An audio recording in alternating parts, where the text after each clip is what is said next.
Hello, everyone. Hi. Hi. Happy New Year, everyone. Pleasure to see you.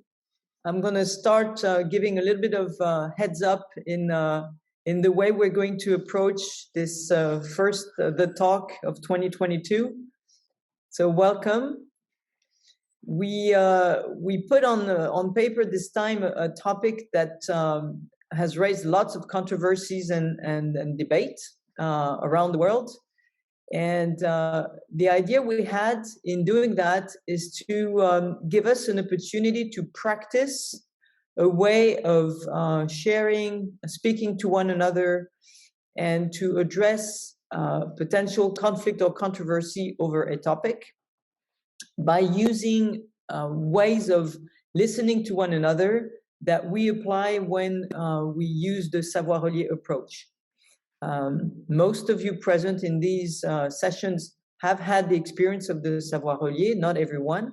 So let me just remind you of a couple of principles of how we listen to each other under this frame. So, and we'll apply it to the topic of the vaccine, COVID vaccine.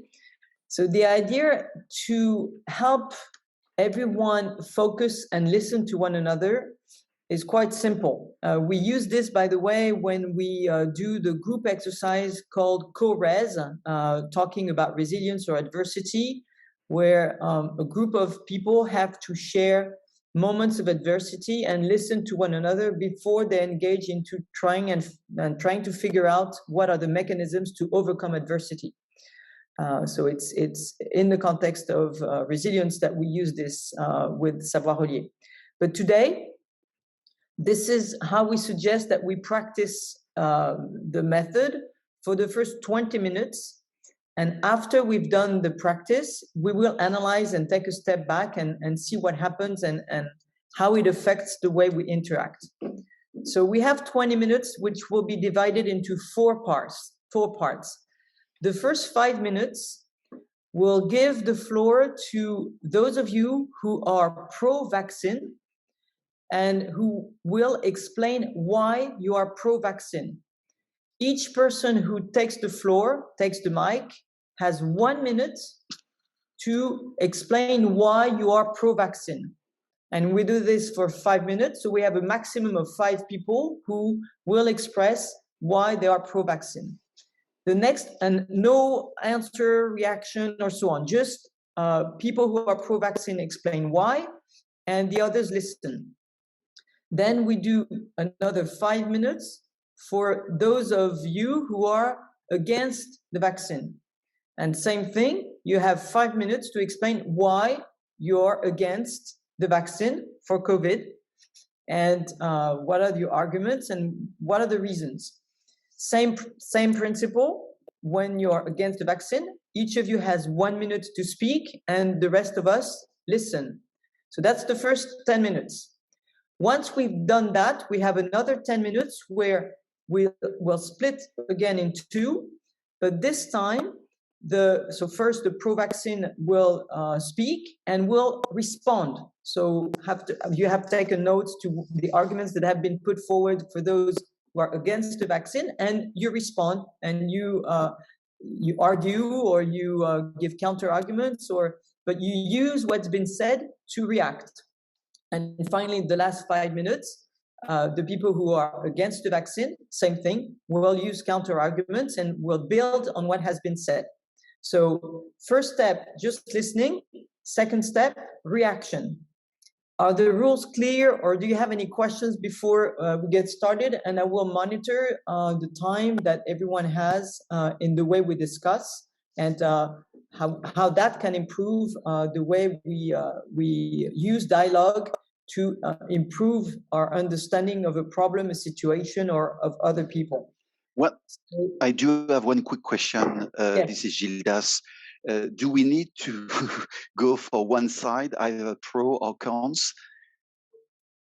That's a good question. I would assume that you're either pro or against, but if you want Okay, to... I'll make my choice, and then I will probably explain why I've asked that question. Okay, very fair enough. That's a very good question. Any other question before we get started? So the way we operate, very simple. When you're ready to talk, you just click on the hand. You know, you have reactions at the bottom of Zoom. So you click on the hand, you raise your hand. We give you the floor. You have 1 minute. We monitor the time, and then when you're done, somebody else can speak. So whenever you're ready, we'll start with the pro-vaccine. 5 minutes. Who wants to speak?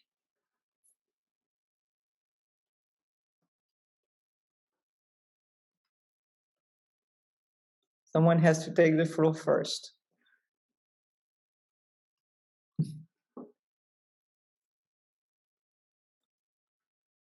It's okay. It's okay if your camera doesn't work, Gildas, and you can speak and you can just take the floor, then open your microphone and just speak up if you want to get started. Well, you said that those who are pro-vaccine should first start. But you said you were... Okay, well, okay, we'll start. Thank you for that. If I were to go for one side, I would say against. But in fact, I don't think it's that simple. I'm not against the vaccine as such. I'm just really concerned about how it has been deployed or imposed. Especially for those, I do have children. My youngest is 10 years old, from 10 to 18. And the risk, the balance between the risk and the benefits for a certain type of population, for me, does not play the game. I'm totally for those people who may have some trouble in their health, either because of their age or any situation. So this is the first part. Then I'm really annoyed by the fact that it's no more a medical question, a medical discussion, but it's more, for me, what I feel, a kind of political decision. And unfortunately, of course, we haven't 2 years back from now, we didn't know anything about this new virus. But the way all the politicians are trying to take part of that, lying or trying to push their view, for me is really shocking. And what I'm also really shocked by the fact that now, and I should have started like that. I'm not yet vaccinated because I got COVID, so I'm still in the period where it would be dangerous. Or anyway, I'm also surprised that all the rules with the vaccination, you don't put the vaccine for a pregnant woman, or you don't use the vaccine when they're... So you see... Okay, Gildas, thank you very much. I stop it, sorry. Right, we gave you 2 minutes, so that means we have 3 minutes left, and you were against. So let's say we have started with the against the vaccine. So who wants to go ahead and speak about why you are against the vaccine?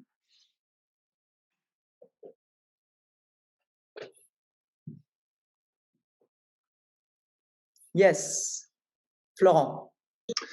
Yes, well, it's a bit as we already said. I'm not completely against, but I will say why I'm the against side of my thinking.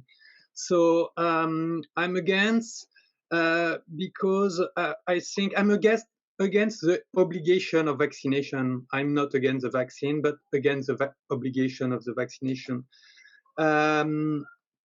Why I'm against that? Because I feel that everyone is responsible for his own body, because we will have to live with our own body till the end of our life, and we'll have to take care of it, and nobody will take care of it, only us. I mean, for example, I faced some trouble before vaccination. I had the COVID in March 2020.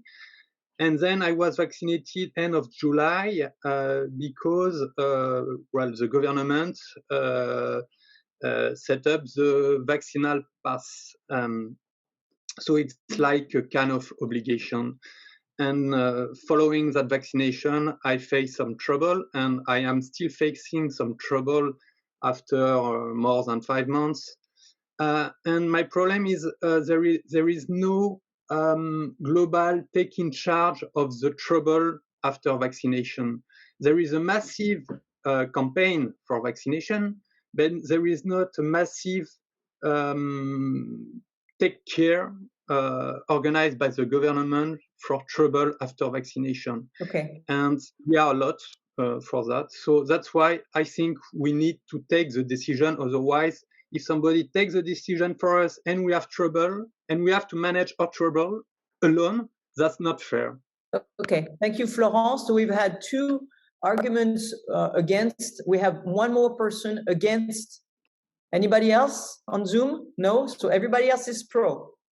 All right, so who's now? Go ahead, Camila. Sorry, so read again. It's Irina. No, sorry, it's Irina here. Okay. It's a hard choice, but I'll very quick here. I think what I'll do is I'm going to sit with Florence and Gildas on with the same reasoning for being in the against camp. For just those reasons that they've mentioned and not going into length and sort of repeating. I think there's not enough information, both for aftercare, both for enough to in terms of taking the vaccine. So I'm more inclined to be on the against, but I'm not in general against vaccines as a remedy, a health remedy. So there. Thank you, Irina. So let's move to the pro now. 5 minutes, one per person. So I'll keep on reading. So say I'm pro-vaccine because it not just saves lives of you and your loved ones, but also keeps protecting you from the virus and its mutations. Having gone through the COVID experience myself, especially the Delta variant, I know how lethal the virus, and as my wife and I both have been kept on oxygen support. So the virus is real as it gets. Thank you, Camila. Alain or Alain Paul, I'm not sure. Yeah, Alain. Alain. Yes, I'm very sorry. I have a problem with my camera. No problem. But I'm going to go ahead. I think we must differentiate between substance and acceptance for or against. And this problem is not new. Like if you go back to Galileo time, we had the plague. It was major pandemics. And it was also, he faced many challenges because he had scientific discovery about the earth. And he ended up in prison. Even so, he was on the right side of the issue.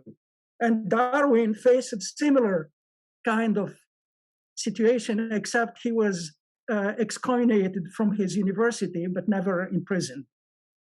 I think listening to people today, we can see that there's a lot of surprise event-driven behavior as opposed to mission or fact-driven behavior.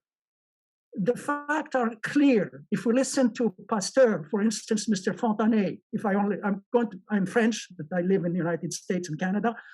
I'm going to use the facts that le Conseil scientifique in France or in the EU have provided.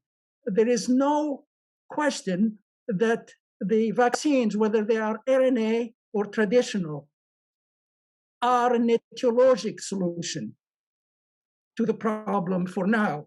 And I think we should ignore for now what politicians are saying, etc., and stick to the facts. Do we need, is this an issue?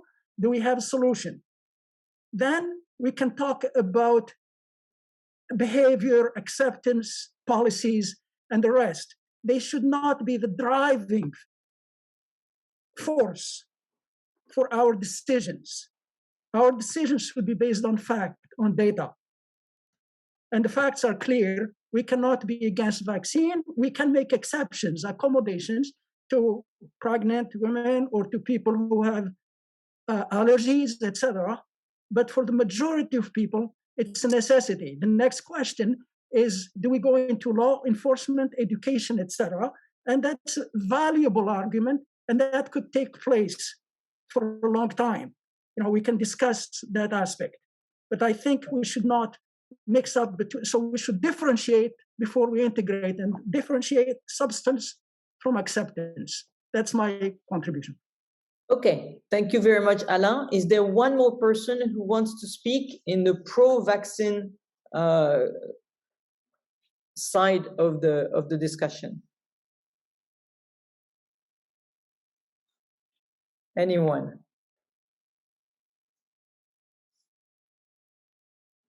Okay. Now we're going back based on what has been said and the different arguments we had from Florent, from Irina, and from Gildas. I think was at the beginning. Bounce back on what has been said and keep arguing in your line of thoughts, but include in what you say what you heard from the pro-vaccines, so that you can integrate the arguments of the others into what you want to argue. So who wants to get started along those lines? I could, if you allow me. Yes. I'd like to emphasize on what you just said, Alain, and this is also an element that puzzles me at the time being. It's about the data and how the scientific community is fighting against those data.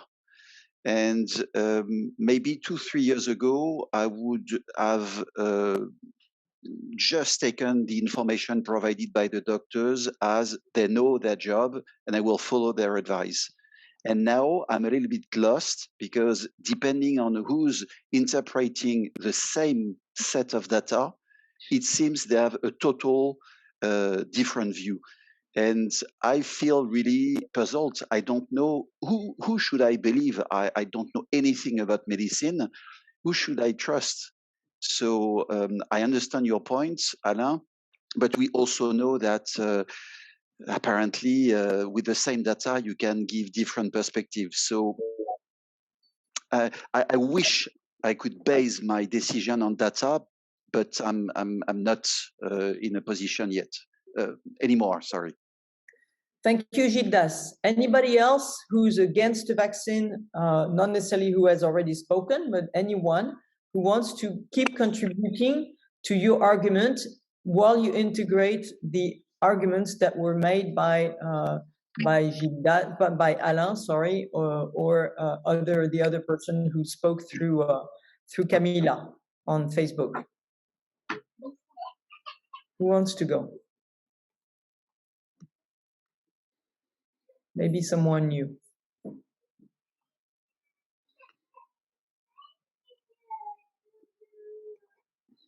No one? If no one wants to argue against, anyone wants to bounce back with the pro side, still integrating arguments of the other. Hello, I would like to ask you, what's the question? I just joined it, so I'm not aware of the question. The question is pro or against vaccine, and hearing the arguments of the ones who are pro and the ones who are against, how can you contribute to the discussion and give more substance to what is being said, so that we enrich our discussion based on the arguments of one another? Okay, so my argument will be, I'm pro-vaccine because right now world is suffering from corona and its variations. Okay, and we already have our natural immunity, but despite that we are falling sick. So if someone is coming with vaccine, then it's not harming us, and it will increase our immunity. So I go with that logic, and I really don't understand what's the logic of not taking vaccine. Are you so sure that you will not fall ill? So that's my argument. Okay, thank you very much, Aniket. Who wants to bounce back now? Let's go back and forth. Whoever wants to counter argue or react to what has been said by all of you. I want to add to the discussion, not necessarily to counter, but rather to give a new perspective, because I think the vaccine has never been the first solution, and I think the COVID is the same as the environment problem, is that we try first to isolate people, to tell them, okay, stay at home, to tell them to do different things, and it does not work, either because we didn't know something, or either because people don't follow the guidelines. So the vaccine now, for me, is maybe not the better solution, but do we have a better solution to put into place that people will follow? So I think it's not as if it's like a miracle solution that would work from day one, but it's rather, could we do better today? As the same as for the environment. If we don't put like policies and kind of restrict people on doing them, will something change or not? Anyone else wants to go? And then, yes, let's I'd talk. like to add. Yeah. So I have always been, advocate of the philosophy that, and I strongly believe that, have many options in any given situation.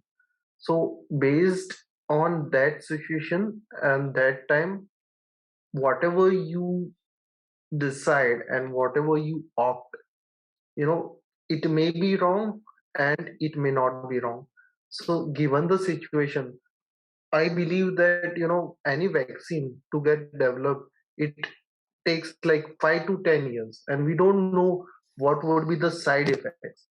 I'm not going by the side effects which are commonly said that the DNA is changed without any proof.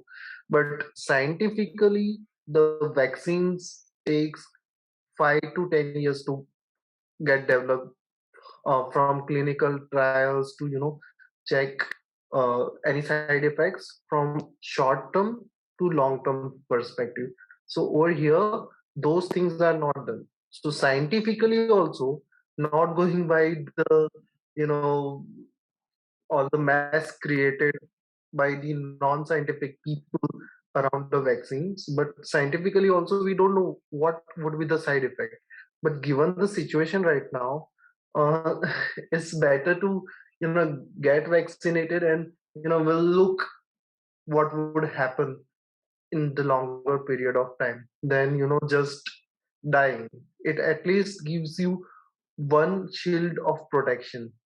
So I think that in greater good, and given the situation, the best possible solution is this: to get vaccinated.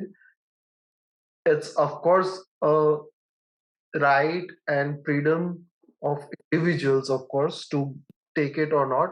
But in greater good of the society, sometimes the government has to take tough stands, and they have to bifurcate the people who are vaccinated and non-vax, or the people who are not vaccinated, and take actions accordingly. Okay, thank you for participating in this experiment. There's an echo, sorry, in what I just said.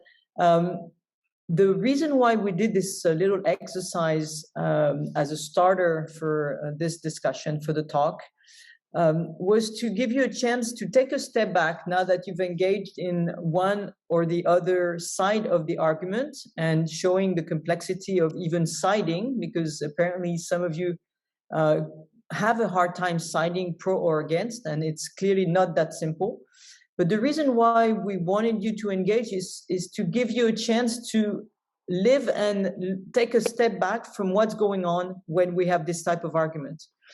What we have observed in our surroundings is that this particular debate over the vaccine has created lots of tensions, even inside families.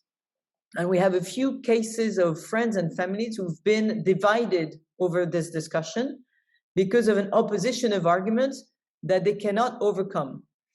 To the point that the very question of dialogue, of listening to one another, of integrating what other people say and understanding, making an effort to understand what the other is saying, is becoming absent. And to the point that in some families, there is a disruption of communication because of this division. And I want you to reflect and react if you have experienced something like that in your surroundings, friends or family, what's going on. And more so, I would be interested in hearing you about what do you do to overcome this problem, or what can we do to overcome this problem? If you have suggestions and ideas, before we push our own ideas, it's very important that you explain or you exchange or you share the perspective where you're coming from and what we can do and what we should do to help dialogue still help people understand one another. Because this disruption is very problematic in how relationships unfold these days and the type of direction we're heading. It's very, very strong in France, this particular situation. We're not sure it's as strong in other countries, but we're really interested and curious to hear you, and it's a genuine question, to hear you on that topic. So any reactions, questions, or maybe you've experienced some of this division or disruption in your surroundings? Who wants to talk? Or write, possibly. Yes, Alain. I face it with my students in the United States all the time for the last 2.5 years. And we discuss it among faculty and also outside campus. And we also see clusters. Most people who come from the South have a relativist argument about the problem. They don't look at it, they don't try even to abstract the issues. And what I could say from what I learned over the last couple of years, and I chaired sessions on future pandemics, mostly with epidemiologists from Spain, France, WHO, and on our side across the Atlantic. What happens is you have scientific community, and contrary to what was said, the scientific community is not unanimously for the vaccine, but we have a consensus. Consensus does not mean unanimity. So who are extremely against it are not even prepared for dialogue. If I look at France, I have Dr. What's his name? Didier Raoul. He has been excluded. He's almost persona non grata by scientific community because he does not want to submit his data for dialogue or for discussion. And that's no different than the Russian vaccine. The Russian community may have done an outstanding job in coming up with a traditional vaccine, but they're not prepared to submit it to the European agency for validity. They don't want to submit the data. So what's happening also between the last kind of problems we had, like SARS in 2003, and today, is we have, in addition to traditional media, and I classify in France la télévision française, Radio France TV, like France 2, traditional. In Germany, you have ARD, you have the BBC in England, and we have a public broadcasting in the US and the CBC in Canada, La Société Radio-Canada. They have, the newsroom is subjected to extreme caution with respect to validating the facts. And they spend more time in validating than delivering the news. Against that picture, we now have a large number of networks in France, Bolloré with the CNews, Rupert Murdoch in Australia, England, Canada, and France, with Fox News, for instance, and we have social media. None of them invest money in validating the facts.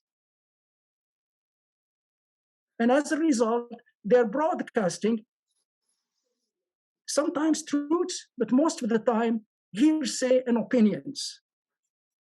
Yeah, and Alain, you're pointing to a very important element of discussion, which we are experiencing this evening in our own discussion. Yes.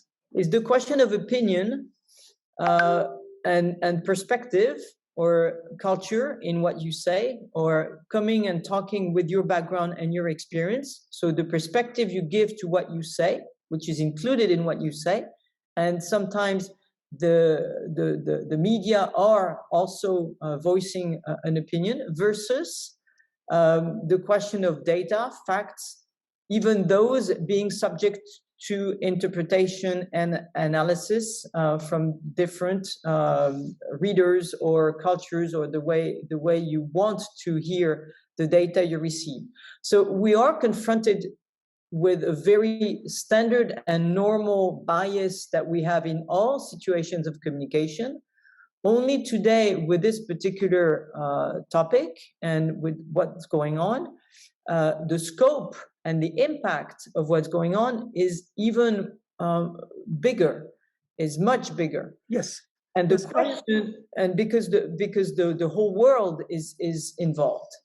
So the question that we want to push and some of the remedies that we want to help you look at and experience maybe is to try and bring perspective to what you actually do and experience, or the way you think, by embracing other people's views, by accepting to go on the other side, and it's not necessarily so binary, but at least hearing and pushing the arguments as if they were your own, and to play the role. I don't know if you know this model, the 4-player model, where you have you do a role play with 4 different positions. You have the mover, you have the supporter, you have the opposer, and you have the bystander.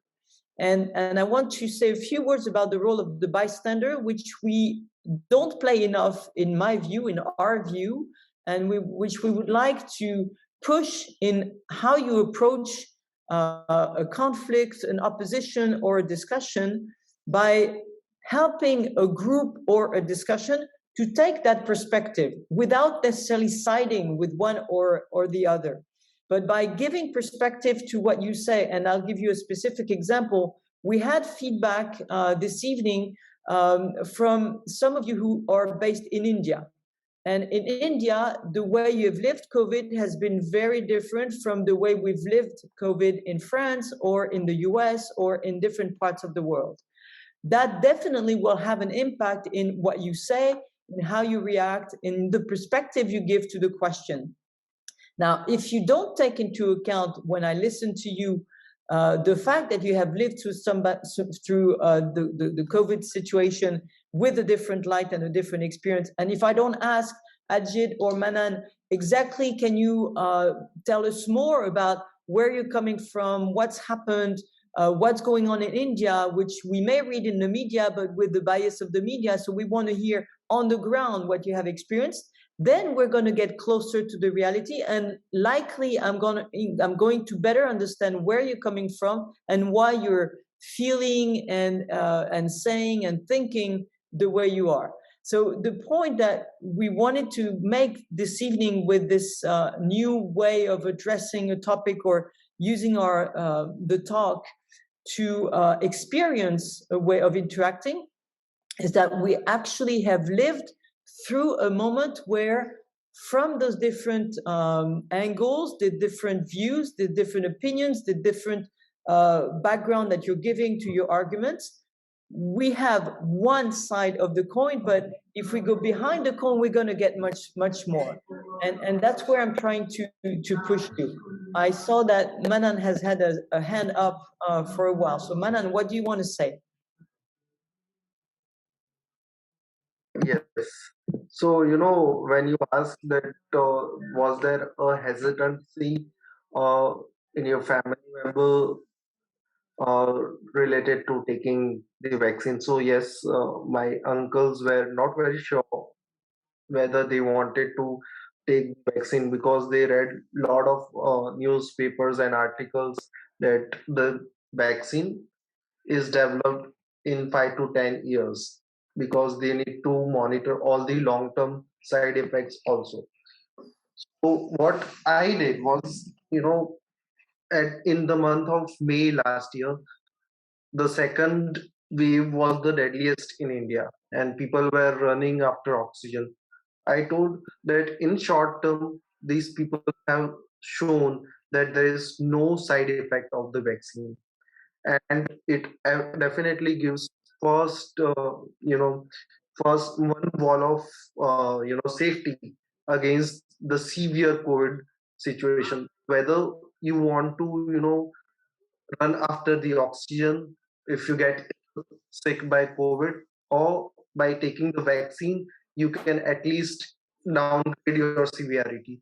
And in short term, it is proved that there won't be any side effects, and we should take. And when I put forward this argument, they agreed that we in the short term and right now, given the situation, it is the best thing to take the vaccine, because if it was not safe in short term and long term, the apex political leaders would not have taken the vaccines. So that was also one of the motivator and booster that the apex, the prime minister, president, and the chief minister of the states took. And the rationale which I gave, the reason which I put forward, that you have to choose between two: either fall sick and have severe COVID and run after oxygen, or be safe. Mhm. Thank you. Thank you, Manan, for sharing. Yeah, just want to add something. I think thank you for the feedback. And there is something that strikes me a lot, which is about the complexity of the situation and the fact that each of you actually brought on the table something different, right? Whether it was a sanitary perspective or a political one or a decision-making or a justice aspect, all of these things, the argument are actually pretty solid. Now, do they actually call for the decision that the government would take, for example, is a different story.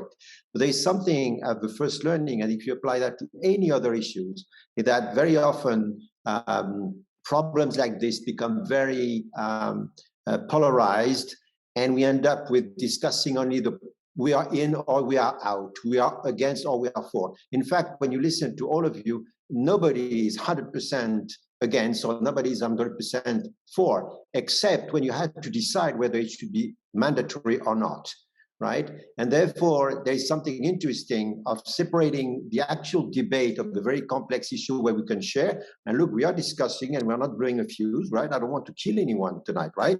And sometimes when I have a discussion with somebody else, it may not be the case. I'm joking. But, sometimes it can become very hot. In fact, we can have a very smart discussion when we have to assess whether the government is taking the right decision or not about the vaccine is a different story, because then there is exclusion of those who are not on the right side.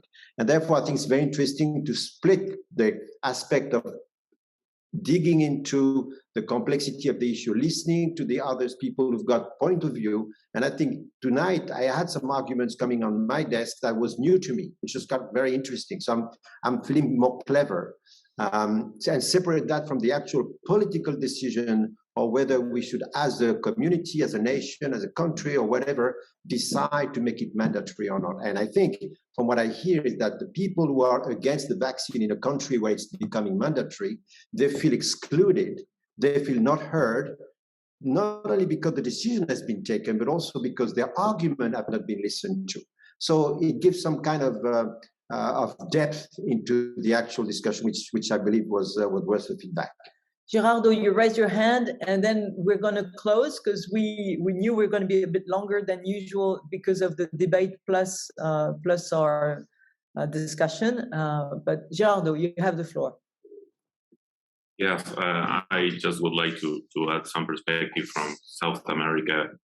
I'm based in Argentina, that is, as you know, is South America, and something that happens here is we are not fighting to ones against the others because of the vaccine. I believe that could be a situation related to obligation of having a pass or even the right of having the vaccine, because it took more than a year to get vaccination of a big amount of the population, and maybe when the capacity of fighting a disease is something that is not allowed to anyone, and you cannot get the vaccine, and it's something that you need as a primary need. It's very difficult to understand the other position when we see, for example, in the news or when we see all the social distress that is causing all the situation about the obligation there in Europe. I believe that is a matter of needs and obligation in some manner. Here we are not having right now the obligation of this healthy pass or healthy passport, but we are having in our society mixed people that is vaccinated and mixed people that will not vaccinate because they believe that the vaccine is not something reliable or something that could be not enough tested. But it's something that when we look at that, is in my case, when I look at that, I believe that the only risk that we have in allowing these other persons to not vaccinate it is the possibility to grow the disease in all the mutations that could be created because of the propagation of the disease. Mm-hmm. Okay. Thank you, Gerardo, for the perspective in Latin America. And let's be very clear, because there was one point of in the chat, point of discussion that I think is very important. The idea this evening and in our discussion is clearly not to push you for or against, or to make you convince the other that you're right. It's not a question of right or wrong. It's a question of creating the conditions for one another to listen to one another, to gain perspective to what you think, believe, and want to say, but not necessarily to end up agreeing. And Alain was talking about consensus. Consensus is clearly not unanimity in agreement, but what we want to create is a better understanding, better dialogue, and potentially more wisdom out of it. So disagreeing is perfectly useful and very actually constructive, as long as you listen. And the danger that we see and that we wanted to build a warning of, and maybe by the practicing, hopefully you will have gained a little bit of how we can address and how we can address contradictions and conflicts and oppositions. And by experiencing it, again, it doesn't mean that you have changed your mind this evening, but as Philippe was saying, you've heard things that you hadn't heard before. And if you're able to hear and take it into your own thinking process, what you are enriched. But again, you don't have to change your mind. Alain, 30 seconds left. 10 seconds. 10 seconds. I just want to be fair to one of the intervenants who mentioned that the vaccine before, it took 3 years or more to get the facts to establish. I was also extremely worried about the RNA vaccines like Moderna or Pfizer, and I didn't want to go and get a shot until I had the opportunity to attend 2 conferences, one by Madame Charpentier from the Max Planck Institute in Berlin. She's the French woman who got the Nobel over a year ago. And she explained how the platform was already ready. And the FDA and other institutions have already approved the platform. What they were looking for, and that's why they got an accelerated approval, is the to look at how the spike vaccine is handled with the new technologies. And they have already had Stéphane Bancel, who is the president of Moderna, they already had vaccines in other areas. So the process was, and it's really a progress in technology. And Harvard University invited people like Stéphane Bancel and others to discuss why should we go to the new vaccines as opposed to the traditional. And no one is against the traditional vaccines. Like we have Johnson & Johnson, we have the Chinese, etc. But what we are talking about is new technology, and the people who are against it can remain against it because there is no obligation. There are traditional vaccines to look at. Thank you. Thank you very much, Alain, and thank you for this very rich discussion. I look forward to pursuing and potentially outside of this moment, which again is limited in time, and ensure that you pursue this discussion. And we really hope that in this first talk of the year, 2022, we have set the tone to create a more open and listening environment with one another so that we can learn from each other, because there is so much to learn from one another, keeping in mind that no one this evening was more right than another. It's not Florent over Alain, over Gerardo or anybody else, but that it's the richness of your input, of your feedback, and of your perspective that allow us and make us grow. And that's the very point of sharing. That's the very point of what we're all for. With the Savoir-Relier approach, with the Savoir-Relier community. So we can only engage you in doing more. And all of our platform and the work that we do in creating the conditions for you to engage and participate in this type of environment, we welcome you to join our other sources of discussions on the platform. You go to savoir-relier.com or the Facebook page or LinkedIn or wherever you want.